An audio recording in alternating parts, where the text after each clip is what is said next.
ओम नमः भगवते वासुदेवाय। जय श्री हरि, जय भगवान हे ईश्वर, जय श्री राम। दोस्तों, हम सभी के मन में कई विचार लगातार उठते हैं। इस सृष्टि का निर्माण कब हुआ, कैसे इंसानी जीवन हम लोगों को मिला, ये सब जिज्ञासाएं मेरे मन में भी लगातार चलती रहीं। और चलते चलते अचानक मैंने आज के दौर में विष्णु पुराण डाउनलोड किया और विष्णु पुराण को पढ़कर कुछ और जिज्ञासा बनी कि शायद इसके बारे में कहीं और भी कुछ हो। तो मैंने इस विष्णु पुराण को जैसे ही पढ़ना शुरू किया था, शुरू के 20 अध्याय ही पढ़े थे, कि मन में आया कि शायद इसको पहले चरितार्थ भी किया गया हो। तो जब ढूंढने चला तो विष्णु पुराण के नाम से एक पूरा सीरियल भी मुझको दिखाई दिया।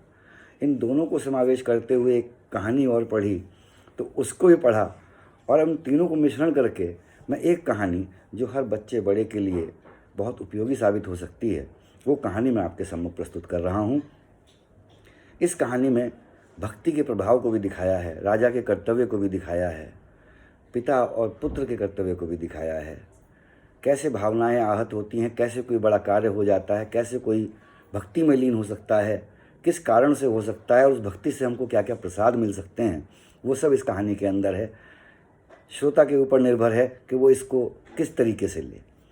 मैं कहानी का प्रारंभ करता हूँ। बात करीब करीब उस समय की है जब सृष्टि का निर्माण ही हो रहा था। उस ज़माने में मानव को तो ये अकल भी नहीं थी कि संतान उत्पत्ति कैसे होनी है। तो प्रारंभ में ही ब्रह्मा जी के जो मानस पुत्र हुए, उनमें से एक का नाम उत्थानपाद था, जो इस पृथ्वी पर राज कर रहे थे। उत्थानपाद के 2 रानियाँ थीं। पहली रानी सुनीति, आप नाम समझिए सुनीति, और दूसरा नाम सुरुचि। तो पहली रानी सुनीति से उनको एक पुत्र था, उस पुत्र का नाम था ध्रुव। दूसरी रानी सुरुचि, उससे भी उनको एक पुत्र था उत्तम। ये बच्चे अभी बहुत बाल्यावस्था में थे, अभी इनकी शिक्षा भी प्रारंभ नहीं हुई थी। उसी समय पर की ये बात है, एक घटना है कि एक बार राजा अपनी रानी सुरुचि और उत्तम के साथ अपने कक्ष में बैठे हुए थे, आपस में खेल रहे थे, कि तभी जो उनकी पहली पत्नी सुनीति है, उनका पुत्र ध्रुव, वो अपने पिता से मिलने की इच्छा प्रकट करता है और वो जाना चाहता है उसी कक्ष में जहाँ पर उनके पिता बैठे हैं। लेकिन क्योंकि सुरुचि उनकी द्वितीय मदर थी, दूसरी माँ थी, तो उनको वो छोटी माता कहते थे, ध्रुव। तो इस वक्त पर आते आते सुरुचि के मन में ये आ चुका था कि ध्रुव मेरा सौतेला बेटा है और मुझे अपना राजपाट पूरा अपने पुत्र के लिए चाहिए। तो इस धारणा को रखते हुए सुरुचि को सुनीति से भी घृणा हो चुकी थी और ध्रुव से भी। तो हुआ ये कि जब ध्रुव अपने पिता के कक्ष में वहाँ पर पहुँचते हैं, तो वहाँ पर उत्तम को अपने पिता के साथ खेलते हुए देखकर उनका मन अचानक से उछाले मारता है और वो सीधे जाकर अपने पिता की गोद में बैठ जाते हैं। लेकिन जैसे ही ध्रुव को अपने पिता की गोद में बैठा हुआ देखा, तो सुरुचि को ये बात कतई भी रुचिकर नहीं लगी और उसने तुरंत उतरकर ध्रुव को पिता की गोद से उतारकर धक्का देकर नीचे गिरा दिया। ध्रुव को इस बात से बहुत आहत हुआ और सुरुचि उसने माता से पूछा कि छोटी माँ, मुझसे ऐसी क्या गुनाह हुआ, मुझसे ऐसी क्या गलती हुई जो मुझे अपने पिता की गोद से उतार दिया? क्या मेरा अधिकार नहीं है पिता की गोद पर? तब उस समय पर सुरुचि ने कहा कि नहीं, अब तुम्हारे पिता पर भी मेरा ही अधिकार है और तुमने तो एक भिखारिन के पेट से जन्म लिया है, तो तुम जाओ और उसी के पास जाओ। तो बेसिकली इस जगह से सुरुचि उस बालक ध्रुव के मन में ये शुरू से ही डालना चाह रही थी कि भैया, अब इस राजपाट पर तुम्हारा कोई अधिकार नहीं रहेगा, तुम युवराज नहीं रहोगे, युवराज मेरा पुत्र उत्तम ही रहेगा। यद्यपि तभी ध्रुव ने भी कहा कि भाई, मुझे माता और कुछ नहीं चाहिए, मुझे तो सिर्फ पिता की गोद चाहिए। लेकिन उन्होंने उसको पिता की गोद भी नसीब नहीं होने दी और सीधे जो है वहाँ से उतार कर उन्होंने धक्का देकर वहाँ से उसको निकाल दिया। अब ध्रुव रोते हुए अपनी माता सुनीति के पास पहुँचे और सुनीति से उन्होंने कहा कि मेरे साथ ऐसा ऐसा हुआ। तो माता ने कहा कि बेटा दुखी मत हो। उन्होंने कहा क्यों, मैं अपने पिता की गोद में भी नहीं बैठ सकता? तो ऐसे में उन्हें बताया कि मुझे तो छोटी माँ ने ये कहा है कि अब तुम ऐसा कुछ भी नहीं कर सकते, तुम अपने पिता की गोद में भी नहीं बैठ सकते, तुमको यदि गोद चाहिए तो तुम्हें जाओ, तुम तपस्या करो और तुम विष्णु भगवान की आराधना करो, वही तुम्हें पिता की गोद दे सकते हैं और कोई नहीं दे सकता। तो माता ने कहा, इस बात को सुनकर सुनीति माँ ने कहा कि हाँ बेटा, ये बात तो उन्होंने बिल्कुल ठीक कही कि भगवान विष्णु चाहें तो वो तो तुम्हें पिता की गोद नहीं अपनी गोद भी दे सकते हैं। अब ये बातें पूरी पूरी उस बालक ध्रुव के मन में बस गईं। वो माँ के साथ ऐसे ही सो गया। लेकिन आधी रात के ही समय ध्रुव उठे और माता को सोते में ही छोड़कर वन की ओर प्रस्थान कर गए और वहाँ से उन्होंने अपनी एक विष्णु भगवान की खोज प्रारंभ की। उन्हें नहीं पता था कि मुझे कैसे भगवान विष्णु को प्रसन्न करना है, मुझे कैसे भक्ति करनी है। उन्होंने तो अभी तक अपनी शिक्षा भी प्रारंभ नहीं की थी, लेकिन उस बालहट के सामने किस तरीके से भगवान विष्णु को भी आना पड़ा, वही कहानी आगे बढ़ेगी। तो हुआ यूँ कि जब बालक ध्रुव जंगल की ओर जा रहे थे, उसी बीच में वहाँ पर उनको कुछ डाकू मिले। उन डाकुओं ने इस बच्चे के शरीर पर आभूषणों को देखा और तुरंत उनका मन बना कि आज इस बालक को लूट लिया जाए, बहुत समय से उन्हें कुछ मिला नहीं है। तो उन्होंने उन आभूषणों की खोज आरंभ करी और उन आभूषणों को लूटने का प्रयास किया। उस बच्चे ध्रुव ने कहा कि आपको क्या चाहिए? तो डाकुओं ने कहा, हमको ये सारे आभूषण चाहिए। ध्रुव ने उनसे पूछा कि क्या आपको विष्णु भगवान का पता मालूम है? उन्होंने कहा, हाँ हमें मालूम है। तो उन्होंने कहा, लो मैं आपको ये आभूषण देता हूँ और आप मुझे विष्णु भगवान का पता बता दो।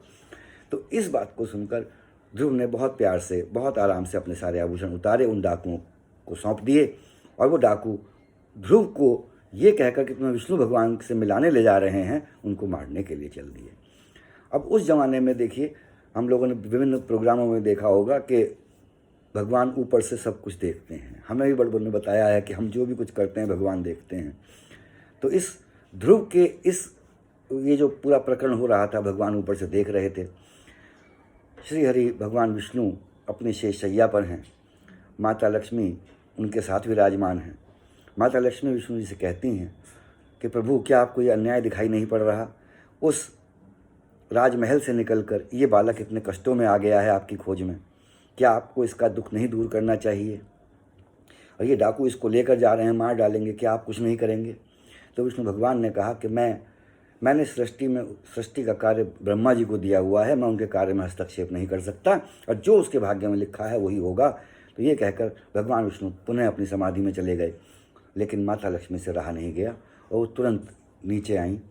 धरती पर आकर उन्होंने तुरंत, जिस समय वो डाकू उस बच्चे को, ध्रुव को खाई में फेंकने जा रहे थे, उसी वक्त पे एक सर्प को उन्होंने पैदा किया और सर्प को उन डाकुओं के ऊपर उछालकर उस सर्प के द्वारा उन सब डाकुओं की जीवन लीला समाप्त करवाई, उनका अंत किया।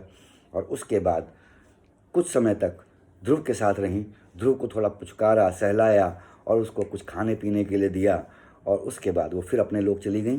ध्रुव पुनः अपने कार्य पर लग गए। अब कार्य क्या, केवल एक कि विष्णु भगवान कहाँ मिलेंगे। वो चारों तरफ ढूंढते जा रहे हैं कि विष्णु भगवान कहाँ मिलेंगे।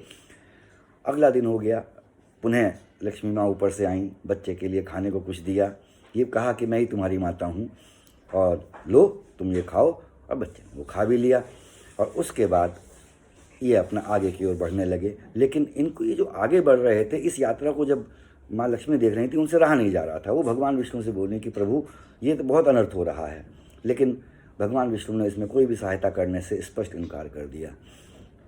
ऐसे में ही यही पूरा प्रकरण भगवान नारद भी देख रहे थे, देवर्षि नारद। वो भी प्रभु के पास पहुँचे। उन्होंने कहा, प्रभु ये क्या? तो वहाँ पर भी भगवान विष्णु का यही जवाब था कि मैं इसमें देवर्षि कुछ नहीं कर सकता, ये तो ब्रह्मा जी का कार्य क्षेत्र है, वही जो करें तो करें। तो हुआ यूँ कि नारद जी भी वहाँ से निराश होकर चले। लेकिन उनके मन में भी आया कि मैं चलो कुछ करता हूँ, बच्चे के लिए कुछ करता हूँ। तो वो नीचे पहुँचे और जाकर उस प्यास से व्याकुल बच्चे को फिर से पानी पिलाया। ध्रुव ने वो पानी पिया और नारद जी का परिचय जानकर उसने कहा कि देवर्षि, मैं आपको प्रणाम करता हूँ, आप मेरा कृपया मार्गदर्शन कीजिए। और तब नारद जी ने उनको, बालक ध्रुव को ये बताया कि आप इसी रास्ते वन में चले जाइए, और उनको एक मंत्र दिया और कहा कि इस मंत्र का जाप करने से ही भगवान विष्णु आप पर प्रसन्न हो सकते हैं।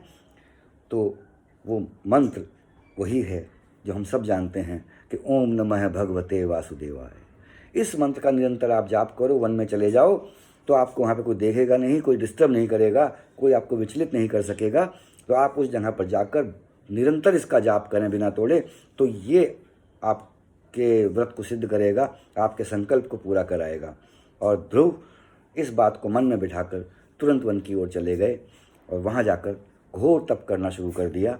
बाल्यावस्था, छोटा सा बालक, लेकिन बैठकर उसके मन में एक ही धारणा, एक ही काम, एक ही मन कि मैं भगवान विष्णु से मिलूं। और उसके लिए जो नारद जी को उन्होंने अपना गुरु बनाया, उनके दिए हुए मंत्र का जाप, केवल 12 मंत्र, यही एक मंत्र का वो जाप करते रहे, ओम नमः भगवते वासुदेवाय। और जब वो इस मंत्र का जाप करते रहे, आप सब ने सुना होगा कि उस जमाने में स्वर्ग लोक में इंद्र घबरा जाया करते थे। तो इस छोटे से बालक की इतनी घोर तपस्या देखकर इंद्र भी विचलित हो गए। उन्होंने भी अग्निदेव को भेजा, अपनी अप्सराओं को भेजा कि जाओ इनकी तपस्या भंग करो, नहीं तो ये तो अगर इनकी तपस्या सफल हो गई तो हो सकता है ये भगवान विष्णु से इंद्रासन ही मांग बैठें। तो इंद्र को अपनी सत्ता का डर था, इस वजह से उन्होंने उनकी तपस्या को विचलित करने का प्रयास किया। लेकिन इस मंत्र का प्रभाव इतना बड़ा था कि अग्निदेव जब उस जगह पर पहुँचे जहाँ पर ये ध्रुव तपस्या कर रहे थे, तो उनके चारों ओर जब उन्होंने अग्नि का फेरा डाला, उस अग्नि से भी ध्रुव का कुछ नहीं बिगड़ा। और जब उन्होंने जाके इंद्र को बताया कि उस मंत्र के जाप के कारण ध्रुव का तापमान मेरे तापमान से ज़्यादा हो चुका है, अतः मैं उस बालक का कुछ नहीं बिगाड़ सकता हूँ, बल्कि हो ये रहा है कि आपने जो कहा मैंने अग्नि प्रज्वलित की, उससे तो पशु पक्षी मर रहे हैं और उन्होंने तो हमारा कुछ भी नहीं बिगाड़ा। तो ये कहकर इंद्र ने अग्निदेव से कहा कि जाइए फिर वापस अग्नि शांत कराइए। लेकिन इसी बीच में नारद जी से भी जब ये सब नहीं देखा गया, वो पुनः आए और उन्होंने कहा ध्रुव से कि अब बेटा तुम्हारा इतना हो रहा है। लेकिन उनके देखते देखते वासुदेव भगवान भी जो हैं, भगवान वासुदेव हरि श्री हरि, उनको भी थोड़ा सा तरस आ गया था कि इतना अग्नि कष्ट, इतना कष्ट बच्चे को झेलना पड़ रहा है। वो आए और ध्रुव के मन में समा गए। ध्रुव को भी एहसास हुआ, उसको ये लगा कि मेरे मन में वासुदेव आ गए। उन्होंने अपने गुरु नारद से कहा कि नारद जी मुझको तो ऐसा लगता है गुरु जी कि ये मेरे मन में आ चुके हैं। तो उन्होंने कहा ठीक है फिर तो अच्छी बात है, तुम्हारा संकल्प पूरा हुआ, अब तुम अपने घर जाओ। उन्होंने कहा नहीं। ध्रुव बोले कि नहीं, अभी मेरा संकल्प पूरा नहीं हुआ, मुझे तो अभी उनसे पूछना है, उनको मेरे सामने आना है, मुझे उनके पास जाना है।